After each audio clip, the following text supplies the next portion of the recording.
Have you ever broken a rule you didn't believe in, only to realize too late it was the only thing keeping you alive? The letter arrived on a rainy Tuesday morning. At first, I thought it was fake. Nobody leaves fortunes to people like me. I lived in a tiny apartment above a laundromat where the pipes screamed all night and the walls smelled like mildew. But the law firm was real, and somehow, I had inherited a mansion deep in the hills from a distant relative I barely remembered meeting as a child. The inheritance came with one condition: no mirrors allowed in the house. That was it. No mirrors. I actually laughed when the lawyer told me. "You're serious?" I asked. The old man sitting across from me didn't smile. The previous owner insisted on it. "So what happens if I hang one up? I lose the house." He hesitated for several seconds before answering. "If that were the only consequence, I wouldn't still be warning you. I should have listened." The mansion sat alone on a hillside 6 hours from civilization. No neighbors, no traffic, no noise except wind moving through endless trees. It was beautiful. Massive stone walls climbed 3 stories high beneath black rooftops. Towering windows overlooked a valley buried in fog. The inside looked frozen in time. Polished hardwood floors, chandeliers, endless hallways lined with dark wood paneling. A library larger than my entire apartment, and not a single mirror anywhere.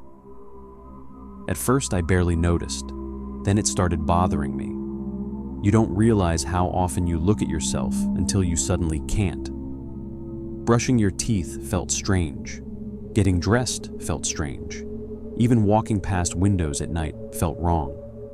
Still, I loved the house. For the first week, it felt like paradise. Then the noises started. Late at night, I'd hear footsteps upstairs. Slow, measured, back and forth across the hallway. Every time I checked, nothing was there. Then came the humming. A woman softly humming somewhere deep inside the mansion after midnight. I searched every room. Nothing. The silence afterwards somehow felt worse. One stormy afternoon, I found something hidden in the attic beneath a white sheet. A massive antique mirror. The glass had been painted completely black. Scratched into the wooden frame were 6 words. "Do not let her see you." That should have been enough to scare me.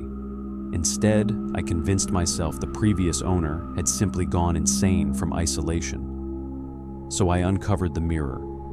I spent nearly an hour scraping away the black paint. When enough glass finally showed through, I froze, because my reflection didn't move. For half a second, it simply stared at me while I breathed heavily from exhaustion. Then suddenly it copied my movements again. I stumbled backward hard enough to hit the wall. But after several more seconds, nothing happened. Just my reflection staring back normally. I laughed nervously and covered the mirror again. That night, the footsteps became louder. The humming sounded closer, and every reflective surface in the mansion started feeling wrong. Dark windows, silver utensils, the polished hardwood floors. Every now and then, I'd catch movement behind me in reflections, only to turn around and find empty rooms. I stopped sleeping well after that. Then I made the worst mistake of my life. A week later, I drove into town for groceries and passed a small antique store near the highway. Outside sat a cheap standing mirror leaning against a rack of furniture. And suddenly, I got angry. I was terrified of mirrors. Actual mirrors, because of an old man's ramblings, because of footsteps in an empty house. So I bought it out of pure stubbornness. The second I carried it through the mansion doors, the temperature dropped instantly, my breath fogged. The chandeliers overhead swayed slightly, and somewhere upstairs, a door slammed shut. Then came the humming, closer than ever before, right behind me. I spun around, nothing there. I carried the mirror upstairs anyway and propped it against the bedroom wall. That night, I woke up around midnight and saw someone standing behind me in the reflection. A woman, tall, thin, head tilted unnaturally sideways, long dark hair hanging around her face. I spun around immediately. The room was empty. When I looked back at the mirror, she was still there, smiling. Not a normal smile, too wide, too slow, like someone pretending to understand human expressions. I backed away, trembling. The woman slowly lifted one hand and pressed it against the inside of the glass. Then every light in the room went out. Darkness swallowed everything. I heard footsteps immediately, not somewhere else in the mansion, inside my bedroom. Slow, dragging footsteps, then breathing. Cold air touched the back of my neck, and a woman whispered directly behind me. "Look at me." I ran. I don't remember making it downstairs. I only remember hearing footsteps chasing me through the mansion, while every chandelier flickered overhead. And everywhere I looked, I saw her in reflections. Windows, glass cabinets, polished silver, always watching, always smiling. I locked myself inside the library until sunrise. The next morning, my bedroom looked untouched, except for the mirror. Words had appeared across the glass. "You let me in!" I smashed the mirror immediately. The sound echoed through the mansion. But when the glass shattered, every shard reflected her smiling face. Hundreds of tiny versions staring upward from the floor.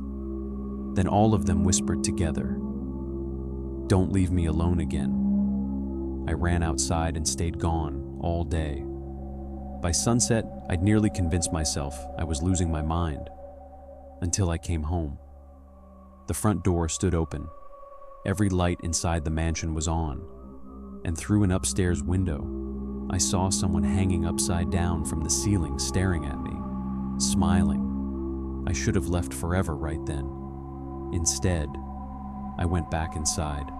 Mirrors lined the hallways now, dozens of them. Antique mirrors, small mirrors, tall mirrors. None had been there before, and every reflection showed something slightly different. In some, hallways looked darker. In others, doors existed where no doors should have been. But in every reflection, the woman stood somewhere nearby watching me. I started finding journal pages hidden throughout the mansion. The previous owner had discovered something living inside reflections, a thing that copied people by watching them through mirrors. The journals described it as a mimic. It couldn't fully enter the real world unless invited, and mirrors made it stronger. The final journal entry chilled me more than anything else. "If you see yourself smiling when you are not, run." That happened 3 nights later. I was standing in the kitchen when I glanced at the dark window above the sink. My reflection smiled at me. I wasn't smiling, the reflection was. Then it tapped against the inside of the glass. 3 knocks. I stumbled backward in horror, and the reflection kept smiling long after I left the room. After that, everything got worse. I stopped sleeping, because every time I closed my eyes, I dreamed of endless mirrors stretching through dark hallways. And in every reflection, something looked slightly wrong about me. Then one night during a thunderstorm, the power went out. I sat alone in the library clutching a flashlight when I heard my own voice upstairs laughing. Not nervous laughter, happy laughter. Slow footsteps descended the staircase. I pointed the flashlight toward the doorway and saw myself standing there, or something wearing my face. Its smile stretched impossibly wide. Its eyes looked too dark. It tilted its head sideways exactly like the woman, Then it spoke in my voice. "You've been difficult." Behind it, reflections appeared in the library windows, even though the glass should have shown only darkness outside. Dozens of versions of me stared inward, smiling. The thing took another step closer. "She wants to stay now." Then the flashlight died. Complete darkness swallowed the room. Something grabbed my shoulder, ice-cold fingers. I screamed and swung blindly until I found the fireplace poker. Lightning flashed through the windows, and suddenly I saw them, reflection everywhere, in glass, in polished wood, in silver frames, dozens of things watching me. Some looked like the woman, some looked like me, some looked unfinished, twitching unnaturally like reality hadn't finished creating them yet. I snapped. I started smashing everything reflective in sight. Windows, glass cabinets, picture frames. The mansion echoed with breaking glass for nearly an hour. Finally, silence returned. I thought maybe it was over. Then I looked down. In the pool of blood beneath my feet, my reflection smiled up at me. I wasn't smiling. I ran out of the mansion barefoot into the storm and never went back. That was 3 years ago. The mansion still legally belongs to me. Sometimes the law firm sends letters asking if I plan to sell the estate. I never answer, because nobody should ever live there. The worst part is this. I don't think the mirrors trapped that thing. I think they contained it, and I let it out. Last week I covered every mirror in my apartment. It doesn't help, because sometimes, late at night, I still catch reflections moving half a second too slowly. And yesterday morning, while walking past my bathroom mirror, I heard 3 soft knocks from the other side of the glass. If you enjoyed tonight's story, make sure to like the video, subscribe to the channel, and turn on notifications so you never miss a new upload. And if you have a creepy story of your own that you'd like featured on talesthyme, send it to talesthyme@gmail.com. Your story could be next.